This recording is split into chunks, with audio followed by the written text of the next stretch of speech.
Hey viewers, welcome back to Andy's Garage. I'm going to make a little different video today. I'm not going to fix anything or anything like that. A little backstory. Last year, my wife and I bought her a 2024 GMC Terrain. And that was back in March of last year. Well, come about August of last year, some lady ran into her rear end of her car, destroyed it. It got totaled. Well, when we went car shopping again, we were going to get another GMC Terrain. And at the time, we were hearing about the 25s. So we went and investigated the 25s and come to find out, because it was about October-ish when we actually went out to go buy something again. And the 25s were supposed to be out from what I was reading, but they weren't out yet. And then it changed to, well, now it's going to be more towards the end of December, maybe, or maybe beginning of January. There was so much different stuff I was reading about when they were going to come out. So we just ended up buying her another 2024 Terrain. Well, about 3 weeks ago, I went out and bought me a 2025 Terrain. I've seen a lot of videos online here recently doing reviews on these 2025 Terrains. And of course, you know, when these dealerships do them, they're hyped up to be the best, you know, GMC Terrain ever out there. Well, that's not necessarily the case. We'll discuss that later. I've seen some where they've talked about there are options that aren't available on these, which they are. And one of the other things I've heard was they have basically a blackout edition. And I've heard people on YouTube videos saying, oh, that's at no extra charge. That's not true either. That alone is an $895 option to have the blackout grill and all the other badges and things like that. But anyway, so I'm going to make this video and I'm going to go through my 2025 Terrain. I'm going to tell you what I like about it, what I don't like about it, and how it's different than my wife's 24 Terrain, and the things that her Terrain can do and the things that mine can't. Anyway, enough chit chat, and let's get this sucker started.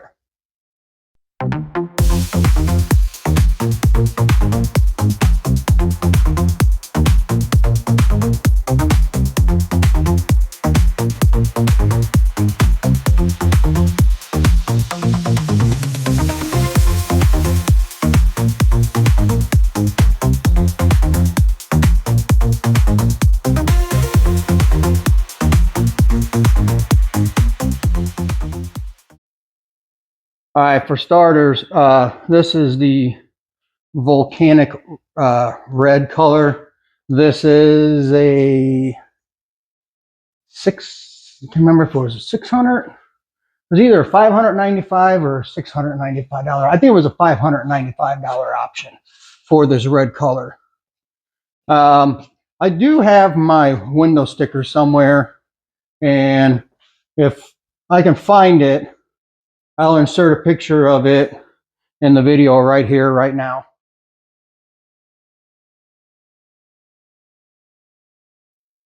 Anyway, like I said, I did not get the blackout edition because at the time, for all the options that I was looking for, I couldn't find one that was close by enough for my dealership to go pick up, because there were only a limited amount of GMC Terrains out there with the options that I wanted that were within like the tri-state area where I'm at here in Illinois.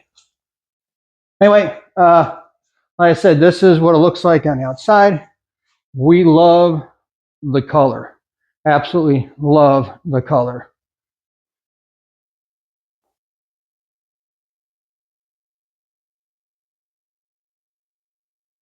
Now, as far as the interior goes, I think the interiors on these are really, really nice. This is called Cortex, the seat material. It's basically like 99.9% of all other cars out there. It's just an imitation leather, but it feels really good. It really does. the 2024 steering wheel and the 2025 steering wheel are completely different. The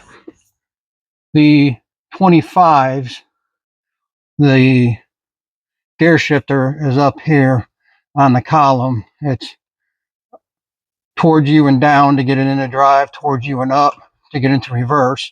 And then this button here, that's what puts it into park. And then you've got your turn signal and all your front and rear wiper controls right there.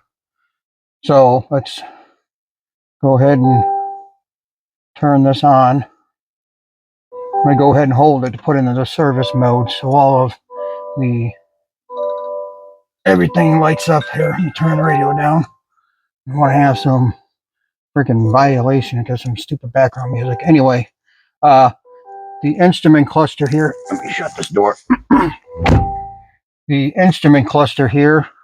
This is all fully customizable. You can change what's on here. You can. I just have my fuel mileage on here, but you can put your tire pressure, your oil pressure, your oil temperature, things of all your gauges that you would normally have on your dash. You can put there. Same thing here. This is also customizable. You can choose what you want on this side here. One other thing that's kind of neat is with the GPS is you push this button here and your whole instrument cluster will be your GPS. And it changes the way it's either like this or like this. And then this here, this changes. This is for your distance to the car in front of you for like your braking and things like that. I know I've got to get one of these buttons here. It may not work because, yeah, it's not working. I don't think because it's because the car's on. But you can adjust this for your distance to the car in front of you. So if you have, I think it's 3 lines. 3 lines, that's the most sensitive. I have it on the least sensitive because with the adaptive cruise, that kicks in way too early for me. Same thing on the 2024. But I normally keep a default on my instrument cluster like this. Now, this is the granddaddy, really, of this car here. For your climate control, not only do you have the actual physical buttons that you can toggle on and off, but it's also touchscreen. So you have 2 options for that. Your whole screen here is fully customizable. You can have, the only thing that I don't like about this is, say for instance, this is my the main screen that I have up here. When you push this button here, you can edit this to have something else, but these are the only other options that you have for that. Just like down here, you have Google Assistant, your audio information, or your trip information. Same thing here. Click that, Google Assistant, audio, or trip information. Now, I have seen some videos on, like the Acadias, I believe it was, where they actually had like tire pressure information here. That's more useful. This here, this information here is garbage to me. Absolutely garbage. It does nothing for me. Audio, great. GPS, great. This here, I wish that GM allowed me to put something else there besides that. And I'm sure I can figure something out if I want to spend the time. Anyway, the one thing I do like, I don't know if it'll work with the car not running. This is one thing I do like. With the rear camera that is on the top of the tailgate, when you flip this forward, it turns that camera on, which is really super cool. You have all your basic OnStar indicators up here. Your sunroof controls are here. This button here will do the sunshade. You do have a tilt option where the sunroof just tilts like a typical sunroof. And then you have your actual sunroof control. Now on these, and the same thing in my wife's 2024. when you first push the button, the sunroof will only open about halfway of what it's designed to open, and then you'll have to hit it a second time to open it all the way. Here, I'll show you. Let's see. All right. Hit it.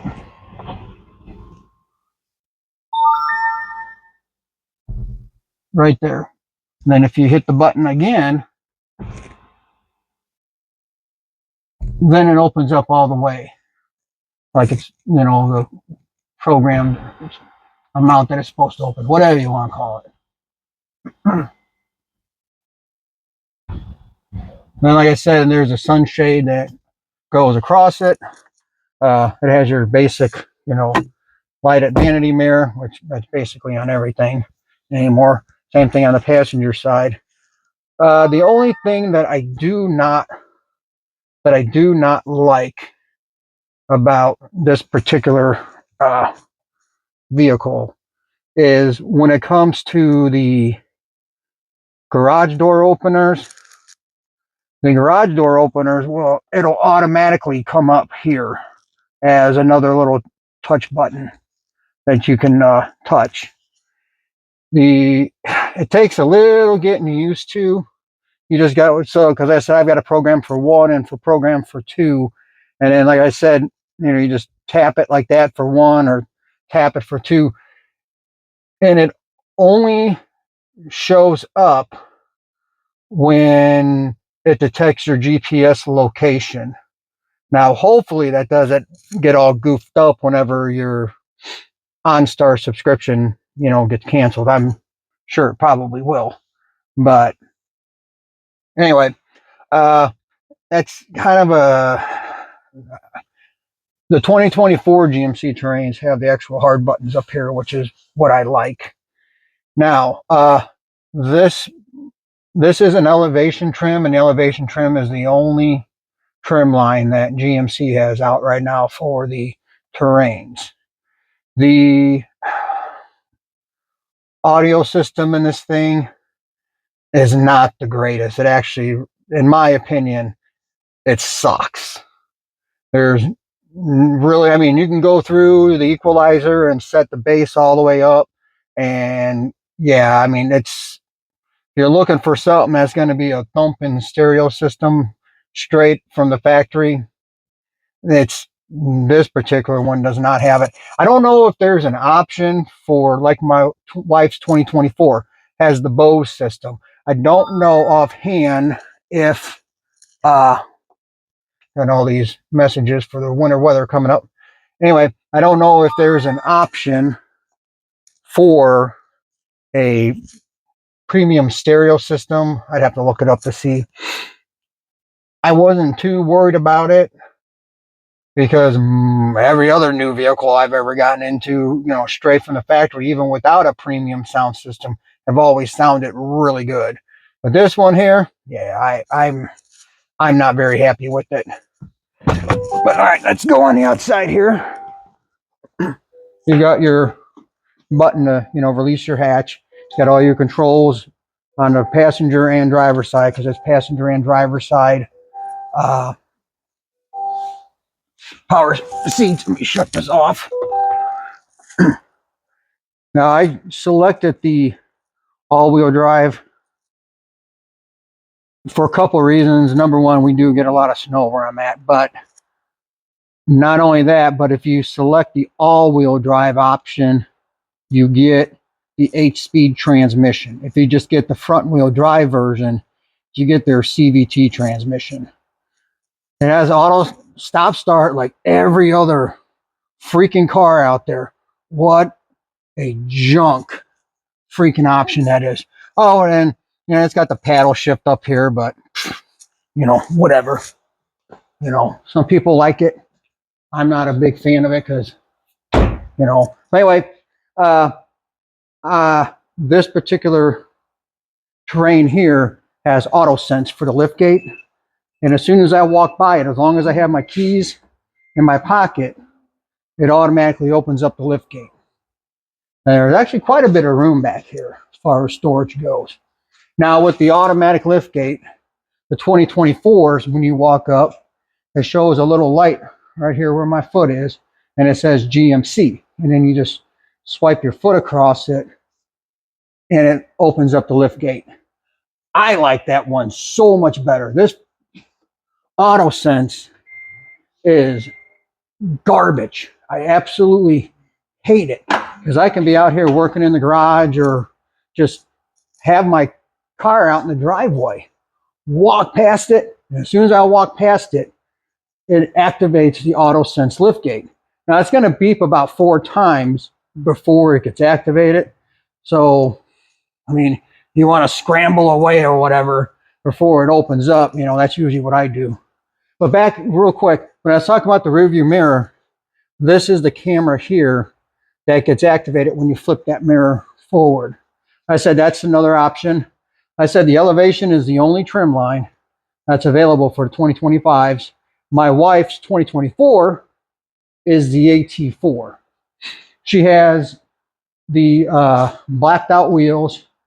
I don't know what her tire size is offhand, but on the AT4s, they have the taller sidewall with a more aggressive trim, or more aggressive tread.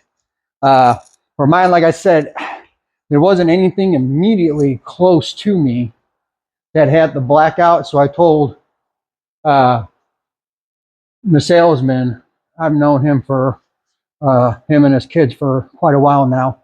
But when I talked with him, I told him, I said, blackout is not necessary. And just like with the 2024s, this 2025 has the 1.5 liter turbo, which I'm not a big fan of turbos.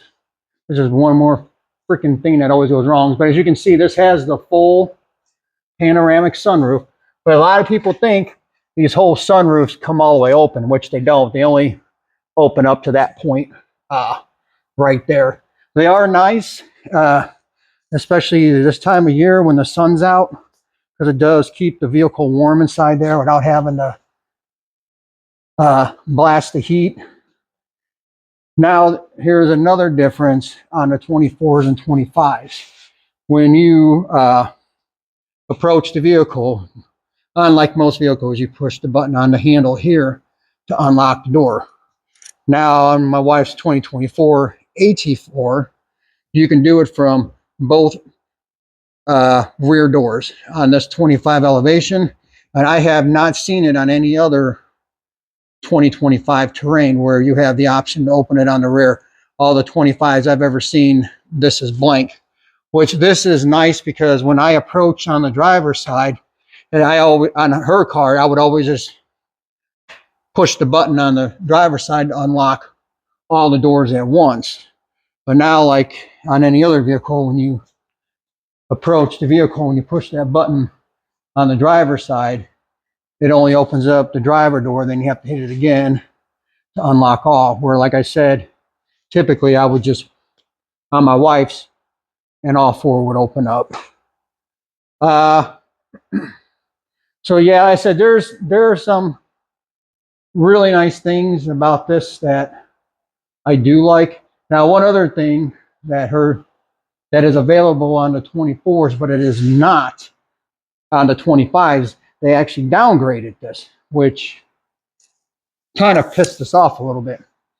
On her 24, you can have more than one cell phone connected to your car at one time, and each phone can receive phone calls through the audio system. Whereas on the 25s, you can't do that. It is not available no matter what fancy options you order with it. You can only have one phone connected at a time, which I don't understand that, but it is what it is. Because it's not like, for some people, like I said, it can be an issue. It sucks. I'd prefer to be able to have 2 phones at once. Man. The one thing I do like is in the infotainment system, you can set it up to where whenever you start your vehicle, like this time of year, for example, it'll automatically turn on your heated steering wheel, which My wife's 24 has that too. That is, in my opinion, one of the greatest options out there, because nobody likes to grab a hot steering wheel or a cold steering wheel, whatever the season may be. Now, it's not cooled, which sucks, but at least it's heated, because I hate grabbing a cold steering wheel in the wintertime. And then not only that, when you remote start it, like I said, when you remote start it, it'll turn your heated steering wheel on, and it will also turn on your driver's side heated seat. Now, if somebody is already in the vehicle, so like now the vehicle is off, I get in, passenger gets in. As soon as I start it, it will automatically turn on the passenger side heated seat, which is nice because the 2024, my wife's 2024 AT4 does not do that. You have to manually turn it on.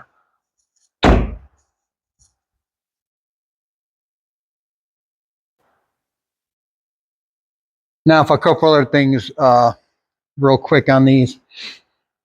I've also heard people say that fog lamps are not available at all on the 2025 Terrains.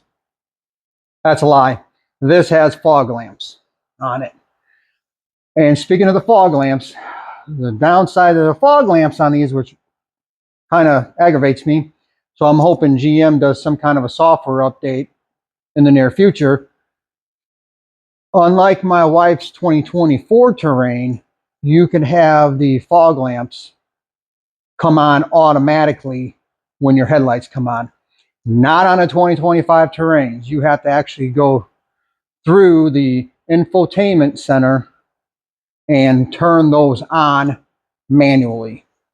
Now, while we're up front, one other thing that this does not have that the 2024 Terrain has that we have is I do not have the front sensors in the bumper. So in my wife's car, whenever you park or approach something, it shows on the instrument cluster that, you know, it'll show a warning that you're getting closer and closer and closer to something. Whereas with this one, it does not. And I'm thinking about it. With these, on most vehicles, you'll have all your controls for your headlights and stuff over here or on here. Well, that is not the case with the 25s. The 25s, all your headlight controls are through here. You know, you've got your auto, you got your on, and then you have your low beams. And it does have the auto high beam, which is a nice feature. The 24s have them too. If we go to home here, you go to, it was controls, was it? Yeah, it was controls.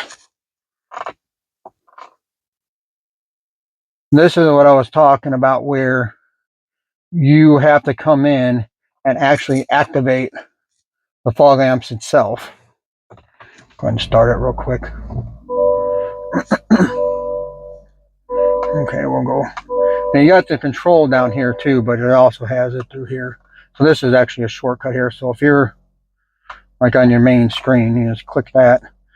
But anyway, yeah, you have to actually come in here and actually activate your fog lamps in order for them to come on. They do not come on automatically, which I do not like.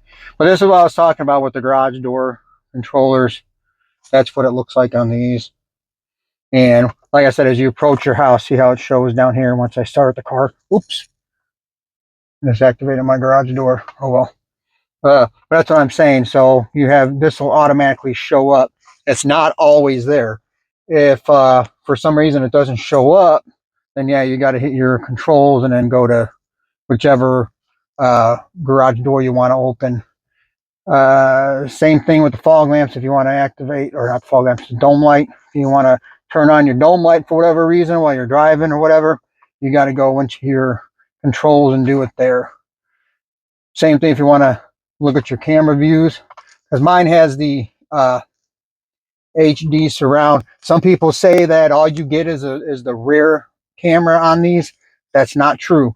you can get the HD surround camera system on this, because this is what my wife had on her 24, and I absolutely loved having this feature on hers. So it is available. Some people say it's not, but it is. Like I said, so you've got doors and windows. Now on the lift gate, you can either have it to where it's just manual, where you go back there and you push the button and it opens up. And then you have your max open, and then you have a custom setting. I use the custom setting because now the garage I'm in now has 10 by 10 doors, because it has 12-foot walls. No way in the world is that lift gate ever going to hit the door or ceiling or anything in this garage. But in our house garage, it's just a standard 7-foot door. So I have it set for custom.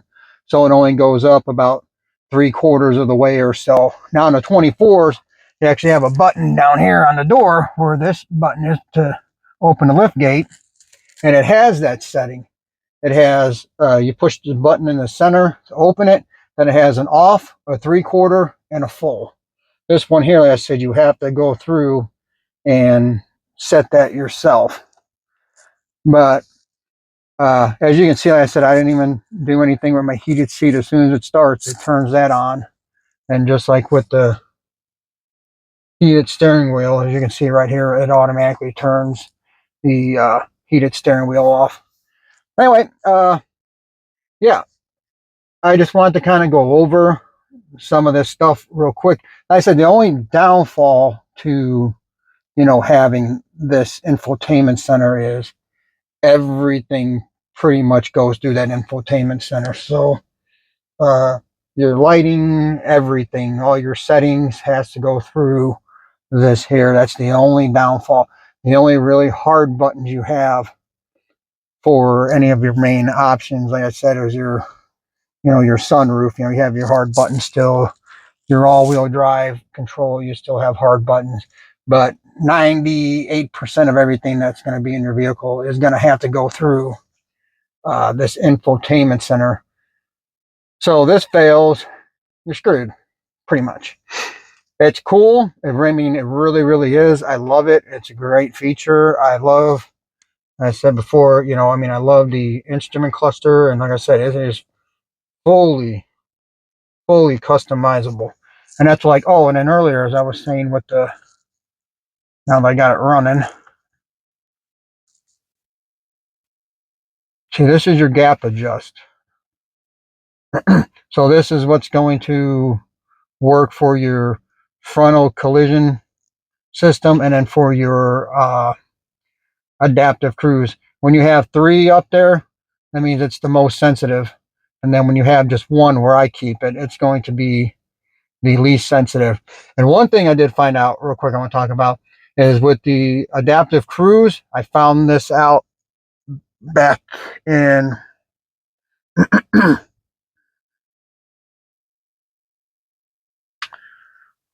was early. I don't remember when that was.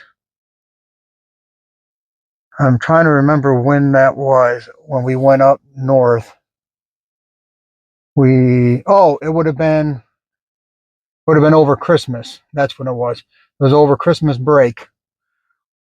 We went up to go to Chicago to visit our son in college, and I was driving home, and we're driving southbound, and my cruise kept kicking off. And come to find out, it was because of the way that the sun was in the way the position of the sun in the sky was causing a really bad glare, and it was hard for me to see with that glare. So it's a safety thing where if the sun's at a certain angle in the sky, it's going to shut the cruise off. So that's what it was doing on me, and I found that out afterwards. So, but anyway, like I said, this one here, another option that it does have that I really like, this here is a wireless charger. You just drop your phone in there, and it picks it up right away. Work keys. It's got a nice little, it's a very deep center console. Glove box is, you know, halfway decent. And I said, oh yeah, here's my window sticker. I'm going to take a picture of that here in a bit. And then, like I said, I'll insert it at the beginning of the video so you can see what this vehicle has as far as options go and what the MSRP was for it. Like I said earlier, it is powered by a 1.5 liter turbo. This point, I said this particular one though, it's made it with the 8-speed transmission because the all-wheel drive versions come with the 8-speed, as I said earlier, and then the front-wheel drive ones come with just the CVT transmissions. And I'm not a huge fan of CVT transmissions. I'm sure one of these days they're going to get that figured out so they're not failure prone. All right, I'm going to go ahead and end this video. It's been going on for way too long as it is now. I don't want to bore you. Now, my wife's 2024 has the 1.5 liter with the 8-speed transmission, same setup as this. And in my opinion, I think her 2024 is peppier than what this one is. But that's just my opinion. Going down the highway, man, it is smooth riding for a little car like this, you know, whatever they call it, mid-size SUV, whatever you want to call it. And it rides really smooth. Same thing with her 24. Rides really smooth going down the highway. It's not overly loud as far as road noise goes. I would say it's about average, like any other vehicle that we've ever driven. Yeah, I mean, these, like I said, with the exception of a few things that I said I think GM messed up on with these 25s. If I had to go out and buy one again, would I? I probably would. Now, on a scale of 1 to 10, 10 being like the most perfect car in the world, honestly, I would give this 2025, I'd probably give it a 7 because of a few of those things I talked about, especially like the garage door controller, because you got to tap that just right. You can't keep your finger on it, like push it and hold it for a second or whatever, because then it won't activate it. You pretty much have to tap it, because if you don't just tap it, then it's not going to activate the garage door. So that gets kind of frustrating. But once you learn how long you have to tap it, you know, then it doesn't become a problem. Versus just having a hard plastic button, you push and hold or whatever. And then that's what I do with my wife. So I just push and hold it for a second or two, and then the garage operates perfectly every time. So anyway, I hope this video was helpful for someone. And if it was, like, subscribe, and as always, thanks for watching.